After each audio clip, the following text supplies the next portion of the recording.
is inevitable. Change is also the principle of life. That means everything that is alive will change. And even things that are not alive will change. You know, a lady came to me. She says, I came to the Bahamas for the last 10 years, and I missed 4 years. And I came here this past month, and everything is different. The airport is new, she said. What happened to the old airport, she says. In other words, even the things not alive are changing. The way the river runs down the mountain is wearing away the mountain. You go back to that mountain 10 years later, and the river is wider. Yes. Change is in creation. It's part of life. So here is the question then. Ecclesiastes chapter 3. It says, to everything there is a season, and to every purpose under heaven there is a time for it. To everything there's a season. How many things have a season? Everything. This is one of the best news I ever got in my life. When I understood this, I was a teenager, and it changed my life. When I understood that everything is a season, let me tell you why. If you're having a bad time right now, it cannot last. If you cannot find a job right now, that is only a season. If your business is going in the wrong direction, it's a seasonal slide. If nobody wants to marry you, that's only a season. There's going to come a season when everybody want to marry you. You got choices. If you have no money right now, the good news is I am seasonally broke. Tell your neighbor, it's only for a time. That's the good news.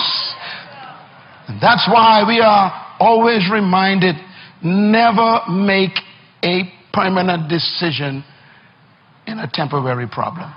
Success is not something you pursue. Success is a matter of becoming a person of value. Sure. We should not be pursuing money. We should pursue purpose. We should pursue vision for ourselves and for our countries, for our communities. We should be not pursuing things. We need to pursue ideas. That's right. I always say that there are 3 types of people in the world. There's poor people, there's rich people, and there's wealthy people. Poor people talk about money all the time. Rich people talk about things. Wealthy people, they talk about ideas. Rich people, poor people, and wealthy people think differently. For example, poor people, they pursue money. Rich people pursue things. Wealthy people pursue ideas. And so constantly there's a different way of thinking. I hope that the third world countries and the young people of our nations will become ideas people. You know, ideas control the world, not money. And ideas attract money. So I think if we minimize this desire to get money and elevate the creativity of new ideas, we'll find that financial results will naturally flow to it. Bill Gates didn't pursue money. He pursued an idea. Stephen Jobs, the late Stephen Jobs, who invented the Apple computer and the iPhone, he never went after money. He developed an idea. And I think if you think of all the wealthy people in the world, it was ideas that made them wealthy, not money. That's right. So I think we need to switch it, reverse it. Don't pursue money and then try to get an idea. Get an idea and money to pursue the idea, and you become a byproduct as far as wealth. I tell our young people, I say to you right now, stop looking for employment. Why don't you position yourself differently and look for deployment? To be employed means that somebody else is benefiting from your energy. To deploy yourself means that you are using your own energy to be productive. So instead of waiting for someone to give you a job, create your own work. That's why I tell people there's a difference between your work and your job. Your job is what they train you to do. Your work is what you were born to do. Your job is your skill, which they can fire you from at any time. But your work is your gift. No one can take that from you. Your job is where you get compensation for activity. Your work is where you get fulfillment because you love it so much. Your job, you can retire from. Your work, you can never retire from your work because your work is you. So when a person discovers their work, they no longer need a job because their work makes them productive. So there are young people in this country who are full of talents, full of gifts. And I want to say this too. Every problem in life is a business. All businesses are simply someone solving a problem. So the more problems that are in Kenya, the more businesses available for young people to begin.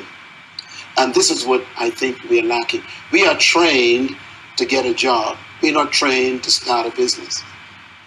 We are trained to let other people employ us, not trained to deploy ourselves. Do we sit down and let change just happen to us? Or are we just watching change happening around us? Or are we aware that change is happening within us? Or are we going to be those proactive people who make sure that we affect what happens to us? Change also produces 4 types of people. They are in this room. First of all, there are people who watch things happen. Now, let me say something about change. This is important here. Not all change is improvement. You used to weigh 128.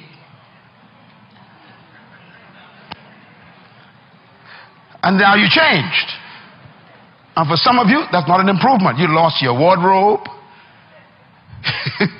You lost your ability to climb up steps fast. You even lost the quality of health that you had.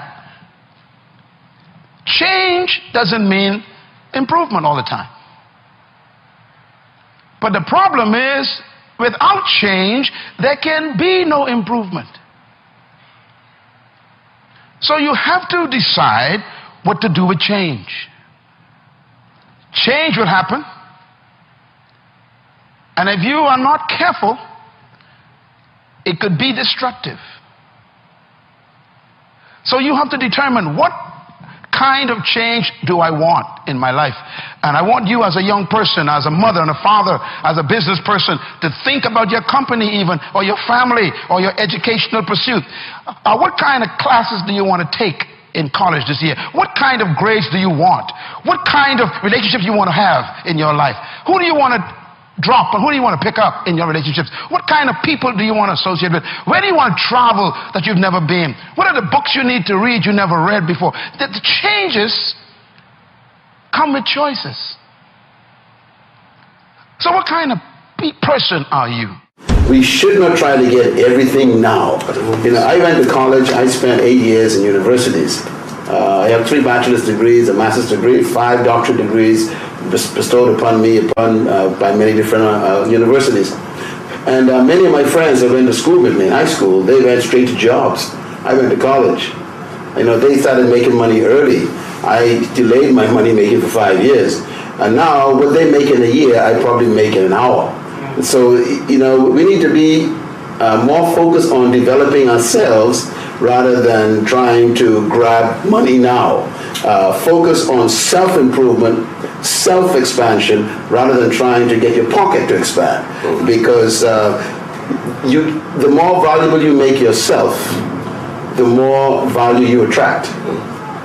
You're not paid for how hard you work. You're paid for what you are worth to the organization. That's right. And the more intellectual development you have, the more spiritual development you have, the more psychological development you have, emotional stability, you become more valuable to the world. And let me say this finally. If you become valuable to the world will pay you to be yourself. That's right. So it's important for you to become a person of value, not to seek value in things. That's right. I get paid for what I know, not for what I do. And I think this is what we need to perceive as being most valuable. Do you know what they actually call intellect? They call it capital. Intellectual capital is really a commodity. And so I want to encourage our young people to focus on on discovering the purpose for your life, why God created you. And then discover your gifts, and then refine them, develop them, practice them, and then even begin to serve them freely to your community. Develop yourself. And in a short time, you'll discover that people will pursue you. Because when you develop your fruit and you maximize your fruit of your gift in life, just like a tree, trees never bring their fruit to you. That's right. They just simply manifest them. You are attracted to the tree. So when you develop your gifts and refine your gifts, you don't need to look for followers. They'll find you. That's right. After all, leadership is not about finding followers. It's about followers being attracted to what you have. And this is true commodity. The power for me to be successful was not in the teachers, it was not in the educational system, it was not in my culture, it was not in my society, it was within me. And I began to think, God, if you are a good God, why am I poor?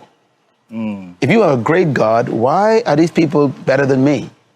If you make me in your image, why are they special and I'm a monkey? And that night, no thunder, no lightning, no earthquakes, nothing. I just heard a voice in my mind. And the voice said, I ask you to believe me and you will be saved, not them. And that night, I made a commitment to believe what God said.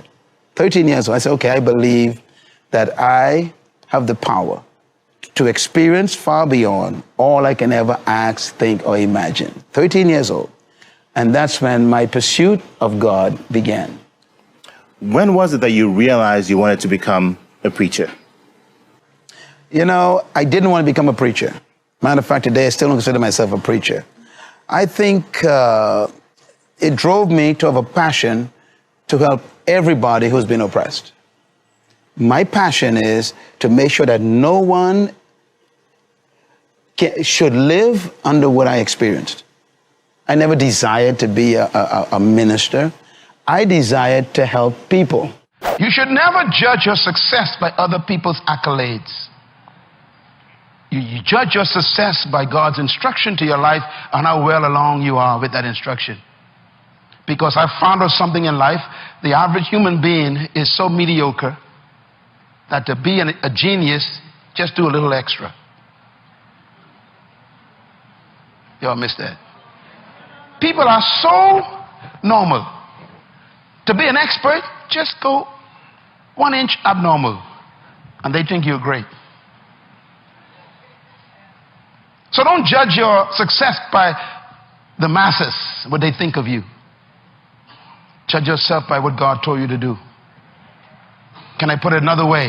When experience is your best teacher, then progress is imprisoned.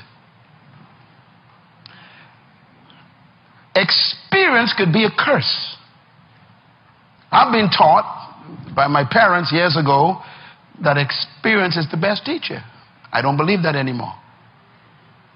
Experience could cause you to stop progressing because you keep judging your dreams by your experience or your vision by your experience, and you end up saying, I tried that before, or I never saw anyone do it that way. And you begin to use your experience to stop your progress. This is why God always makes history with young people. Because old people got too much experience. You all remember the story with David and Goliath? The problem with Saul, who was the king, was he had experience. And he tried to put his experience on David. He told David, wear my armor, wear my shield, use my sword. David put it on. David said, this thing is too heavy. And he went out and fought the giant with something the giant never saw before. A sling. How do you fight a rock with a sword? The giant says, what is this thing he's using? The giant is trained, experienced with a sword. So he expected an experienced swordsman to come and fight him. But here comes a little boy with equipment he ain't never seen before. We need some people like that in the 21st century who come with some things that they ain't never seen at the office. Think of some ideas that wreck the whole system. That's why Steve Jobs will always be in history as a great inventor. He keep defying his own experience.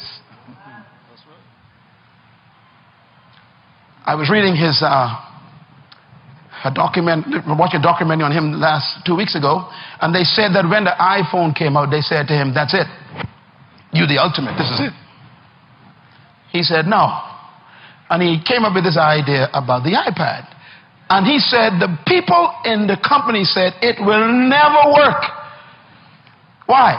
It's an abnormal size. Either you get a computer or an iPhone. Put it in your pocket or put it in your briefcase. He said, this thing in the middle ain't going to work. He says, look, we're going to make this. Now, the iPad is the most common machinery people use in the world. Sometimes you got to defy your own board to take progress. Experience. Consult your experience, but never let it rule you. Shakespeare says, sweet are the uses of adversity. Ooh, I like that. Sweet are the uses of adversity. He says, you must learn to use adversity for your benefit. One of the wealthiest men in the United States, I just finished reading his book again, his edition, new edition. It's called Cheaters Never Win. He's a multi-billionaire. He probably has products in this room today or in this building somewhere. He is the largest manufacturer of plastic, paper, cups, and paper plates, and forks in the world. The company is called the Huntsman Enterprise. Multi-billionaire. Here's what he says in this book I just finished reading. He says, if there is a silver lining to bad times, it is this. When facing severe challenges, your mind is normally at its sharpest. No wonder why he's a billionaire. When facing challenges, he says, your mind kicks in and thinks beyond the norm. He also says, another statement I thought was interesting, he said, humans seldom have created anything of lasting value unless they were tried or hurting. Benefits from crisis. This is when you are supposed to become a greater leader, a better leader, because your skills must be tested.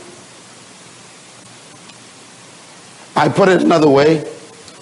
Abraham Lincoln was an amazing guy. He became the greatest president in the midst of trials. Today, I still am convinced he is the greatest president of the United States in history, because he used adversity to create a federation that lasted 300 years and still were working. But it came out of the fires of crisis. My definition of leadership is very simple yet complicated. I believe that leadership is the capacity to influence others through inspiration, not manipulation. And that inspiration comes from a passion which is motivated by a sense of vision and a sense of purpose. So leadership is first personal, then it's corporate. Leadership is not something you pursue, it's something you discover. Leaders are born when a human discovers something more important than their personal ambition. Leadership is You don't pursue it? Leadership is, no, true leaders do not seek followers. Leaders actually are pursuing a passion toward a purpose that gives them a sense of destiny. Yeah. For example, one of the greatest leaders of example that I use is Nelson Mandela, one of your great presidents. He never sought followers. Think about it. He discovered a purpose that was more important than his private preservation, his private ambition. He pursued that purpose privately. It attracted people. So leaders don't seek followers. Followers are attracted to leaders. Leaders are more concerned about discovering a purpose to improve the life of humanity that's more important than their personal ambition. So they sacrifice themselves to accomplish something for the greater good. Yeah. We find that very rare lately. Most people we call leaders are simply professional manipulators. And they actually are more concerned about their own promotion than promoting the people. As you look back over your life, if there's just one thing that you could do differently, what would it be? That's always a tough question. I get that question asked a lot. I'm not sure, you know, because everything that happened in my life produced me. Even the negatives, even the things that I might have failed in, the things I've made mistakes with, they were fantastic classrooms for me. And I believe the best thing in life to do is not to regret and try to change what happened, but to interpret it properly, maximize it, and use it to serve other people. And that's what I want to do with my past. Thank you guys so much for watching. I made this video because Abel Solomon asked me to. So if there's a famous entrepreneur that you want me to profile next, leave it down in the comments below and I'll see what I can do. I'd also love to know, what did you hear today that inspired you the most? What was the biggest lesson that you learned after watching this video? I'd love to hear from you. Please leave it in the comments and I'm gonna join in the discussion. I also wanna give a quick shout out to Max Young. Max, thank you so much for picking up a copy of my book. It really, really, really means a lot to me. So thank you guys again for watching. I believe in you. I hope you continue to believe in yourself and whatever your one word is. Much love. I'll see you soon.